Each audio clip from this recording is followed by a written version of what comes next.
Hey there, everybody. As you guys are coming in, we will just give it just a sec for everybody to show up. But I'm excited to be here live with you guys today. My name's Derick Van Ness from Big Life Financial. And whether you know it or not, we are going to change your life today.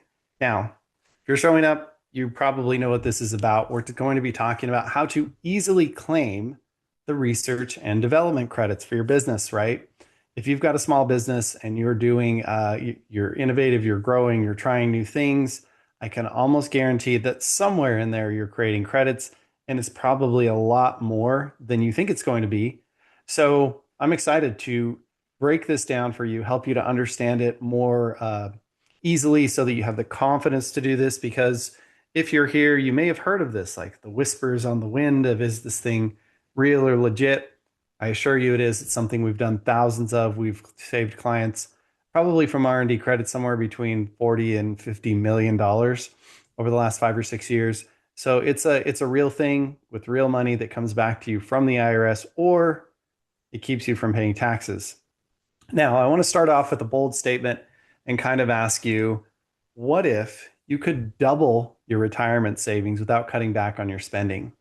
Now, I bring this up because for a lot of people, they think of tax strategies as a way to not pay tax, but I also want you to reframe this and think of this as additional income into your life.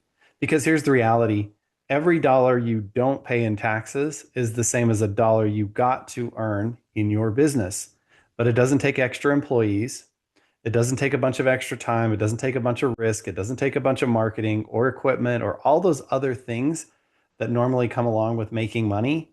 In this case, it's just a little bit of understanding and working with some people who understand what they're doing so that you can pay a lot less taxes. And in many cases, by the end of this, you'll see how for a lot of people, you can keep as much in R&D credits as you're saving every single year if you're an aggressive saver, maybe more.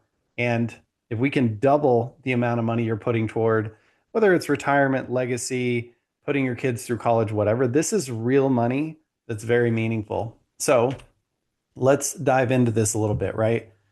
Taxes are an income stream that nearly every business owner misses. And I'm going to be honest with you, R&D credits are the low-hanging fruit. They're very easy, but there are a ton of other strategies out there. Most of the clients we work with who are, high income earners, business owners, they're able to save, I would say, on the low end, $30,000, $40,000 a year, on the high end, well into six figures. Some people multiple six figures each year on taxes. It's a game worth learning how to play. We aren't going to get into all that today. We're going to streamline this, but I want you to know, if you ignore that, you're probably leaving five or six figures on the table for everybody watching this. So, um, yes, exactly. So let's do some quick math on that. Like if you were to save, let's say between 35 and $150,000 a year, over 10 years, that's $350,000 or $1,500,000. I know this isn't hard math, 10 times those numbers. But what a lot of people miss is it's not just that money. Because if you're thinking right, you don't want to just take that money and go buy a fancier car, swimming pool, or something else. I mean, maybe you want to do a little bit of that, but really, if you parlay that into building wealth and you actually put the money to work, and there's a million different ways to do that. We won't cover that today. We've got plenty of webinars on all of that. Your money would grow in those 10 years. Instead of having 350,000 to $1,500,000, it'd be more like 550,000 to $2.3 million in extra money, right? Now, this is just from doing a little bit of tax strategy. And to be honest with you, in most cases, I would say you can do really good tax planning in an hour a month. So let's call it 10 to 15 hours a year. Can make a massive, massive difference to have that much extra money.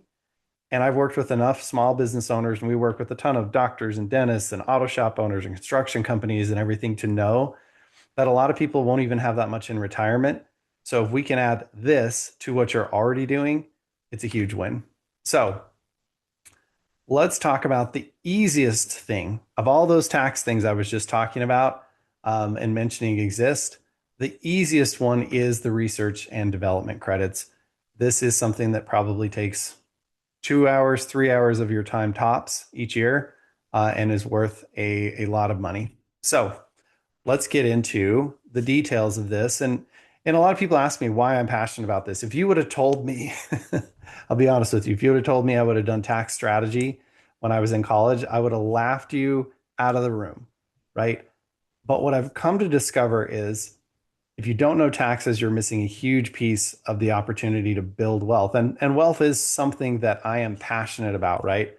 I consider myself to be, you'll see on this list, I'm not a CPA or CFP. This isn't tax or financial advice. I'm helping you understand what's on the table for you. But I own six businesses, but I'm a life adventurer. And here's the thing with life adventuring, it takes money. What we have here at Big Life Financial isn't a financial company. It isn't a tax company. It is a lifestyle company. Because if you have the money, you have choices, you have options, you have time to be with your friends and family, have those adventures, go and do the things that are meaningful in your life, contribute money to things that matter to you. It is a massive, massive thing. Money isn't everything, but it really makes most everything else easier. And what I found is it's a magnifying glass. You can put it up and it will magnify what you want to create in the world. So the R&D tax credits are a huge piece of that. And you can see here, we've helped over 2,000 clients turn tax money and efficiency into wealth. We teach all these strategies, but today we're going to talk about the saving taxes piece, right? So let's break down how the R&D credits work, right? First, these aren't some fly-by-night credits. I know, a couple of years ago, there was a bunch of different credits running around. There were special circumstances. This is not that. This is something that's been around since 1981, and they came about trying to help the automotive industry in the 80s in the United States. They were really struggling when a lot of the foreign cars came here, and poof, Congress said, "Hey, we want to help small business owners or help business owners in general to innovate." Right? Because they know when you try new stuff, it doesn't always work out. So people are afraid to take that risk. The R&D credit is really here to help you to get some money back for taking those risks, trying new things, right? So this has been around since the 80s, not new. There's been a couple of changes over the years that went from just big new businesses being able to do this to small businesses. There were some rules that said, originally that you had to be doing new technology, new to the world. Now it just needs to be new to your business. So if you're buying new equipment, even if every other person in your industry already has it, if it's new to you, it's probably going, and it's an upgrade, it's probably going to create credits for you, right? So they really want to encourage you to try new stuff, innovate, develop things. And it's you getting better, but it's also that way people invest in new technology, which means the technology companies can keep moving it forward. And that's what the government wants, is for people to move technology forward, for us to be cutting edge, innovative, and for the people in our country to thrive, right? So uh, you're probably asking yourself, how does this apply to my business, right? And I can tell you that there's certain fields that this really applies to, but if you've purchased upgraded equipment, not just replaced equipment that already with the exact same thing, but if you've got an upgrade, something that helps you do it better, faster, easier, then there's probably credits there. If you've added a new product or service line, so you've added something new to your business, like if you're a dentist and you've added in clear aligners and didn't have them before, or if you're a chiropractor or doctor and you've added in new protocols for supplements or medical treatments. If you're an auto repair shop and you started working on electric vehicles and got training and new equipment for that. If you've changed a process to make it better, something you were already doing, but you've made it more efficient. A lot of times this involves bringing in new software. A ton of people are doing things with AI and have been for the last couple of years. That's probably creating credits for you. If you've developed any new products, so if you're in the manufacturing business, if you create supplements or you build widgets or components for things, we had a garage door company we worked with that developed a new type of alloy for some of their hinges that made it so that they didn't rust as much because they're in a coastal community. That would count. But if you tried anything new, even if it didn't work, because that's really what the credits are for, is sometimes the stuff doesn't work. If you did that software build out and it blew up in your face, hey, all that money that you were paying those people to do that probably qualifies for R&D if you were checking the right boxes.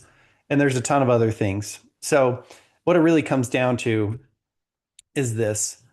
There's four boxes you need to check for your dollars to count on the research and development credits. And this is going to be a little more esoteric, but important to kind of just show you guys how this works. Basically, if you're trying to develop or create a better product or process, that will check box number one. And I would say most businesses are doing that, right? You're trying to make your stuff better. The second one is, does it reduce technological uncertainty? In other words, are you trying to create better outcomes? Or when you do a thing and you're trying to get, if you do X and you're trying to get Y as your result, that you get Y more consistently. So if you're doing diagnostics, whether that's on cars or people or houses or whatever, it's more accurate. The results you get are more consistent with what you need to get. You make less mistakes and you're able to be more consistent. And I would say most businesses do that too. Now, these other two boxes are where some businesses don't qualify. So, is what you're doing a process of experimentation? In other words, is this something new? Are you bringing in a new piece of software, a new piece of equipment, a new way of doing things, a different process or approach that requires testing, whether it works, modifying or evaluating alternatives? Are we going to do this or that, or which way is best? Prototyping, simulations, anything that is new, and you've got to figure it out, right? And then the last one, is it technological in nature or is it based in science? And specifically, the IRS tax code talks about engineering, computer science, biology, or physical science. Most of us are doing tons of stuff with computer science. All my medical people are doing tons of stuff with biology and physical science. If you're in construction, it's probably engineering. There's a ton of things there. But if you're spending dollars on this, a small portion of that can come back to you as credits. And this is money that if you file it in arrears, they'll literally write you a check and send it back to you. Or as you file it proactively, it will reduce taxes dollar for dollar. So it's a huge win. And this can be a lot of dollars in your business. And I'm going to break that down. So what it comes down to is this. Are you doing qualified research activities, right? Identifying which that process kind of looks like, hey, we have a problem that you identify in your business. Then you're figuring out, what are the solutions? Well, we could buy this piece of equipment or this piece of equipment or this piece of equipment or this piece. Which one's the best? You do your research and figure out which one you think is the best. Then you test it. You bring it into your business, your office, your shop, and you try it out. You see how it works. And then over time, you're going to evaluate outcomes. How do we make this better? How do we make this faster? How do we make this more efficient? Right? All of that is the activity, and the dollars you're spending for either you or your team. In a lot of cases, we work with a lot of service businesses. So for service businesses, a big part of it is the wages you're paying your team. And also, if you're doing things that require materials, those materials might also be some of the cost. So wages, materials, and if you hire outsourced people like contractors, we see this a lot with people doing software build outs, where you're hiring an outside firm to build software or do AI for you. Those count as well. They're a little less efficient, not dollar for dollar, but they still count and create credits for you. So we're looking for the qualified activity that creates the expenses that create the credits, right? So let me break that down for you. Let's just say your business does, $1.5 million and you have 800,000 of payroll. And then we look at how much of that payroll is qualified research activity. And so you say, well, 30%, I'm just pulling this number from the air. So your business may be higher, maybe lower, but 30% of their time is figuring out new stuff, making things better, implementing the things that are new, tweaking them, testing them, etc. So we figure 30% of that 800,000 is the qualifying dollars. That's the qualified research expense, right? And then there's a multiplier, and it depends a little bit on your business and how long you've been around and what you've done in the past. But let's say 5 to 10% of that is your credit. You would be getting somewhere between $12,000 and $24,000 per year back in the R&D credit, right? Now, these numbers can vary quite widely. I just want to give you a sense of it.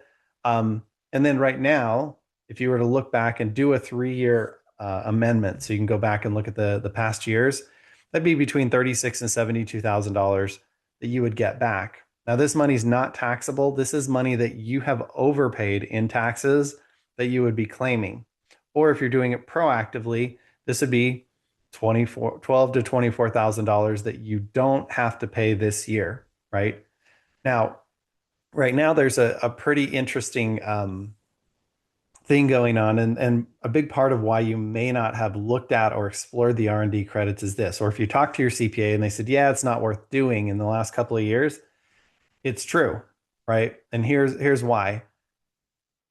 Before 2021, the R&D credits allowed for immediate expensing of the R&D costs. Long story short, that may not mean much to you, but basically you got the credits as you qualified for them. But in 2022 through 2024, something changed, and this was part of the tax rewrite from the Tax and Jobs Cuts Act, Tax Cuts and Jobs Act back in 2017. It kicked in 22, but basically it kind of broke the credits because if you claimed the credits, then you didn't get to write off the wages with that, or you only got to write off a small portion of them, 20% per year.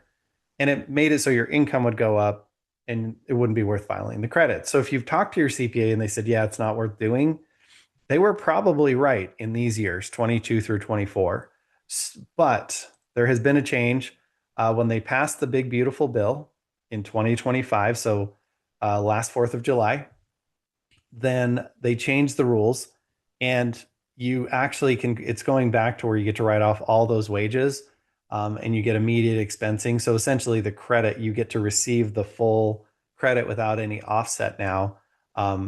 But if you're watching this right now live, then you have until the 4th of July, 2026, and to go back and claim 22, 23, and 24. So this is a huge opportunity to make sure that you can get money back from the last 3 years that kind of was being put off to the side and you couldn't really claim. I mean, you could claim it, but it wasn't worth doing. So this is kind of a window that's reopened back up. Now, after the 4th of July of 2026, you'll be able to file these credits anyway. If you wanted to go back to 22 through 24, you can do it. You just have to do it the old way. And there's a way to make that work. I won't get into the details. But at the end of the day, for most of you watching this right now, you can go back and get 3 years of credits, pull all of that forward, and get checks for that. The IRS takes a little bit of time to process these things because they're a little overwhelmed. But at the end of the day, that's a lot of money that you can get back, right? We regularly see people getting between $30,000 and $100,000 back on a 3-year look back. So it's a pretty sizable opportunity. But that, if you haven't heard about it, that's probably why for the last couple of years, it just wasn't really a thing worth doing. But that's changed. And from here forward into perpetuity, you'll be able to claim these credits again. So this is money that you get to claim every single year. Now, if you're watching this, you may wonder, is my business big enough? Does this matter to me? I think if you're making over $500,000 of top line revenue, and most of you watching this are, and you're paying at least $10,000 or more in taxes, then this is well worth your time. And the reason I do this is, if you had a ton of write-offs, or if you're a brand new startup business and you aren't paying taxes yet, you can't really claim credits against taxes you haven't paid. So you have to have a tax liability. But most of our clients are paying 6 figures in taxes, so getting this money back is a no-brainer. So how does this process work? Whether you work with our company or you do this yourself or you work with your CPA, basically the process is simple. First, you want to determine, is my business a candidate, right? And based on some of the things I've told you here, I think you can probably look back and go, well, we've done this, this, this, and this. We're probably a good candidate. Whoops. Then from there, you want to record and document what qualifies, right? There's a specific way that the IRS likes this done. It's very easy if you know how to do it, but basically we go in and look at all the things you've done and we answer those 4 questions for each one, and document it. If you work with us, my team does this, but firms that do R&D credits, this is what they would do for you, or you could attempt to do it yourself. Usually I would advise you to work with a tax professional on that. Then you run the calculations. A little bit like I showed you, what are our costs? What percentage are for R&D? How do we figure out how much that creates for us? And then you claim your credits by either amending your returns, or there's a form, 6765, that gets filled out that's part of your tax return that claims the credits for you, and either proactively allows you to just write off those dollars and not have to pay taxes on those, or retroactively, if you go back and file and amend, then they would send you a check for that. So pretty straightforward. with our team, just to give you a sense of how much time it takes, you can do this on your own or with someone else, but we usually do a 15-minute introductory call just to make sure you're a good candidate. If it seems like you are, we do a 45-minute information gathering call where we document all of the work and the different things. And like I said, my team's super good at this, so they make it really easy. Usually within a week or so, we'll have an estimate for you on how much credit once we've crunched all the numbers and looked at all the projects. If you want that to get done, then our team does the work. It takes a week or two to get the filing done. And either your CPA can do it or your CPA doesn't need to be involved. Our team can do an amendment for a small fee. Usually it's easier to have your people do it, but if for some reason you don't want to or they don't want to, we can do that. And then the IRS, I tell people just count on it taking a year. Sometimes it's a little less, 10 months, sometimes it's a little more. To be quite frank with you, pre 2020, it was more like 3 to 6 months. But ever since that whole mess, the IRS has gotten behind. It just takes longer. But, uh, when you're talking about tens or hundreds of thousands of dollars, it's easy. This whole process for you as a business owner probably takes 2 hours, right? This is the most of it right here, these two calls, and then you got to gather your tax returns, send them over, and some wait payroll documents. So it's very easy. There's no obligation. You get a free estimate. But this is kind of what it looks like whether you work with our team or someone else. Let me just give you a couple of examples. So we did this for a dental business over 3 years. He got 101,463 for the R&D credit. So he's got a decent sized practice, but this is the kind of money. If you can get this tax free, for most of you, that's like earning 140, $150,000 paying the taxes. End up with that. That's pretty nice. Sandra, who had a construction company here in Utah, where I'm at, $143,000 over 3 years. And then Ramon, he has a medical business. He's got multiple locations, so it's a pretty big business, but getting roughly $440,000 in R&D credits back to him. And that's, once again, not taxable, right? So that is, for a lot of you, a lot of money. He'd probably have to go out and earn $650,000, pay all the taxes to end up with $440,000. And the total work for him, because he does have multiple business, might be 4 hours. And his team did a lot of it, so it's very easy. But this is the kind of money that's on the table. So these really, really add up, right? You can do this every single year. I highly recommend that you reinvest the money into either your business or to building wealth in other ways. And I think there's a balance between the two. We have some rules we teach around that. But ultimately, if you put this money to work for you, this is a lot of money. This is game-changing money. This puts kids through college. This helps people to pay off houses. This helps people to retire early or create the type of dream retirement that you might want. So it's huge. And for a lot of people, it will double or triple your savings rate for retirement. And you didn't even have to stop drinking coffee or whatever they talk to you about on TikTok as advice. This is real solid foundational stuff that can be claimed, right? And if you start to do this as a system, I love this quote. He says, you do not rise to the level of your goals, because everybody has the goal to win.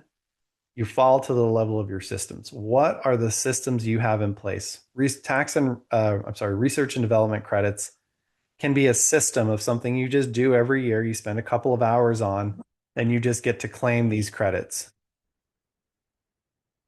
So if you're looking to double your retirement savings without having to cut back, this is your chance. So very easy. If you're interested in this or you want to know more or you've got questions, simply sign up for a free R&D credit consultation, and our team will go through it with you. All you got to do is scan the QR code here, or there's a link down at the bottom, right? It's a little bit longer link, biglifefinancial.com/claim_research_development_webinar. Claim research development webinar with underscores. If you're listening to this somewhere. But yeah, scan the QR code, come meet with our team, find out what's possible. Whether you work with us or try and have your CPA or someone else do it, I'm just telling you, this is a game changer. Most CPAs don't do this because it's kind of a specialty thing. I mean, we have a tax accounting firm that files returns and does strategy and all that kind of stuff. The truth is, They don't even do R&D credits. We have a specialty group that does that with us. That's all they do because it is quite a specialty. So if you want to see what's on the table for you, this is an easy way, a non-committal way to get a free estimate. And I think even if you're on the fence, scan the code, talk to someone, take 15 minutes. It's worth it to see if you're a good fit because ultimately, if you're missing this money, it's all money wasted. And it's not just the 10, 15, 30, $50,000 a year that you miss. It's what that money could turn into if you put it to work. So we're really talking about multiple 6 or 7 figures for people over the course of time. So I wanted to keep it simple, straightforward today. If you have any questions, go ahead and just set up an appointment with our team. We can answer any questions for you. We can talk through your specific situation. If you're interested in other types of tax strategies and stuff, we can also get into that as well. So whatever really helps you as a business owner to build wealth.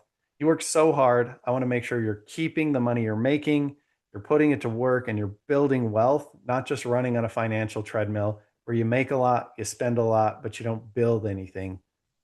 To me, it's really important that you get to do that. So, really appreciate you guys being here. If you have any questions, just reach out to us and let us know. Otherwise, I will let you guys go and we'll see you next month for our next webinar. So, thank you very much.